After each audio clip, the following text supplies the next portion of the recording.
समय जिस तरह से लगातार पहले सुशांत मर्डर का मामला उछला, लगातार सुर्खियों में रहा, मामला जाके घूम के ड्रग्स पे चला गया, नारकोटिक्स पे चला गया। और अब जिस तरह से लगातार नए नए नाम निकल के आ रहे हैं, ज़्यादातर किरदार आ रहे हैं, हीरोइन आ रही है, क्या वाकई फिल्म इंडस्ट्री इतनी गंदी है? ये वहाँ पे सब नशेड़ी है? नहीं, थोड़ा बहुत तो है, वहाँ पे समस्या तो थी, लेकिन वो थोड़े बहुत की थी। अब उजागर इसलिए हुए हैं कि वो जो रिया का जो किरदार है, उसने पहले कहा कि मैं ड्रग्स लेती ही नहीं हूँ, मेरा से ड्रग्स से कोई वास्ता नहीं। राजदीप सरदेसाई की छुट्टी में आपने देखा होगा, फिर उसके बाद उसने 2 और दिए, जबकि पता चला कि ड्रग के कारोबार में ही वो थी, वो और उनके भाई सुशांत के घर पे कर रहे थे। जब एक एक्ट्रेस खुद इसमें जुड़ी हो और वो खुद इसकी खेप ले रही हो और दूसरों को बेच रही हो, तो इसका मतलब उसका लेन देन एक्ट्रेस से और एक्टरों से होगा। एक तो ये चीज़ हुई, इसके पहले कभी नहीं था।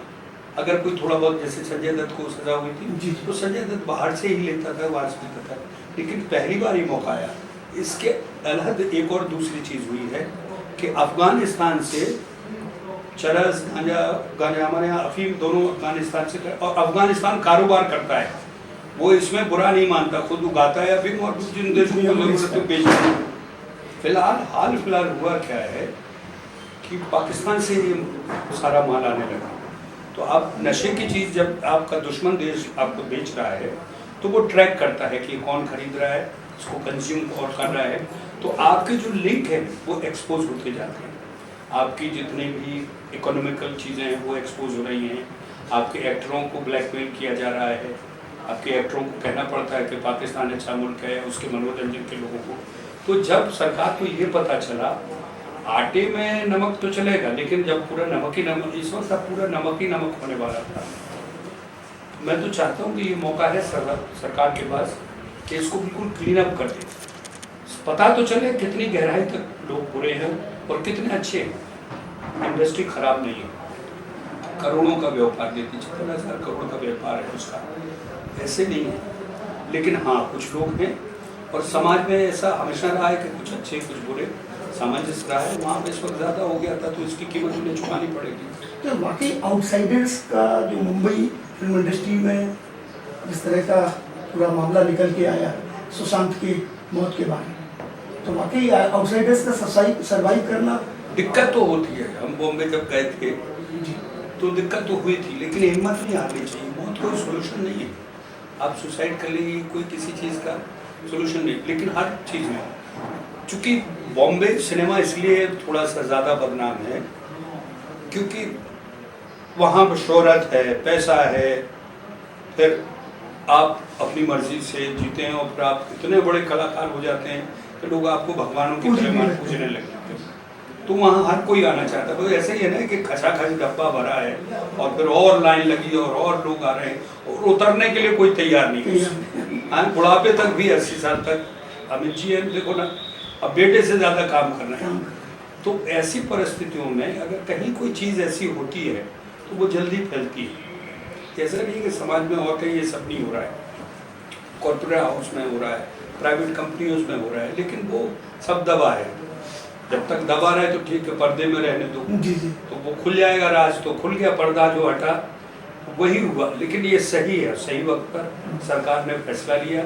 मुझे राकेश अस्थाना साहब पे बहुत भरोसा है कि उसके गहराई तक जाएंगे। वो गहराई, ये जो सच है आज को आज क्या कन्ना जिस तरह से बेबाक अंदाज में और बेलौस अंदाज में फ्रंट फुट पे खड़े बैटिंग कर रही है, बहुत समर्थन करता हूँ। हमें तो याद आता है कि झांसी की रानी, उस वक्त जब सारे मर्द सब राजा रजवाड़े घर बैठे थे, तब एक महिला ने चिल्ला के कहा था कि मैं अपना झांसी नहीं दूंगी।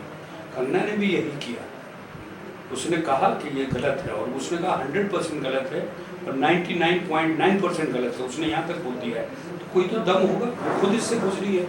और इस तरह से बोलना और फिर सामने से कन्फर्ट करना, वो भी एक सूबे के मुख्यमंत्री से, बहुत बड़ी बात है सर। और वो डरी नहीं बैकफुट में। और ये जो लोग कहते हैं कि बीजेपी उसको टिकट दे देगी, अच्छा बीजेपी दे भी देगी तो बीजेपी उसको जिताएगी देगी, और तो कुछ होगा नहीं। फिर वो बंगले में पहले ही रह रही है, मर्सिडीज से पहले ही घूम रही, जहाज से पहले ही घूम रही, और जिस दिन उसकी लड़ाई हो उस दिन उसने मद्रास की सबसे बड़ी महंगी फिल्म साइन की है। तो मैं तो उसके हौसले की दाद दूंगा। बल्कि मुझे जया जी पे थोड़ा सा दिल दुखा कि जया बच्चन जी को नहीं वो ये बात कहनी चाहिए, क्योंकि वो रवि किशन ने कोई गलत नहीं कहा। रवि किशन ने यही कहा कि साहब इंडस्ट्री बुरी नहीं, इंडस्ट्री को कुछ लोग बदनाम कर रहे हैं, उनकी इंक्वायरी होनी चाहिए, जो गंदी नाली है उसको साफ होना चाहिए, ये वो कहा।